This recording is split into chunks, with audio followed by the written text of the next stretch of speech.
இன்றைக்கி எங்கள் வீட்டில் என்ன சாப்பாடுன்னு கேட்குறீங்களா?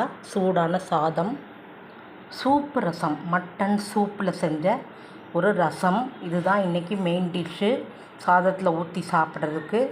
அடுத்து தயிருக்கு நார்த்தங்காய் ஊறுகாய். இது மட்டனும் உருளைக்கிழங்கும் போட்டு கூட்டு மாதிரி வச்சுருக்கேன். மட்டன் உருளைக்கிழங்கு கூட்டு. அப்புறம் கோஸ் பொரியல் பண்ணி வச்சுருக்கேன். இதுதான் இன்றைக்கி எங்கள் வீட்டு சாப்பாடு. இந்த குளிர்காலத்துக்கு இந்த மட்டன் சூப் ரசம் ரொம்ப டேஸ்ட்டாக இருக்கும். இதில் மட்டன் போன்ஸ் போட்டு, அதாவது மட்டன் எலும்புகளையும் போட்டு இந்த சூப் வச்சு நம்ம குடிக்கவும் செய்யலாம், சாதத்தில் ஊற்றி சாப்பிடவும் செய்யலாம். ரொம்ப நல்லாயிருக்கும். நீங்களும் செஞ்சு சாப்பிடுங்க. அசைவம் சாப்பிட்றவங்க குழந்தைங்களுக்கு கட்டாயம் காரம் இல்லாமல் வச்சு கொடுங்க. இதில் மிளகு பொடி தான் கொஞ்சோண்டு போடணும், வேறு எந்த காரமும் போடக்கூடாது. அப்போ தான் நல்லாயிருக்கும். இதுதான் இன்றைக்கி எங்கள் வீட்டு லன்ச்.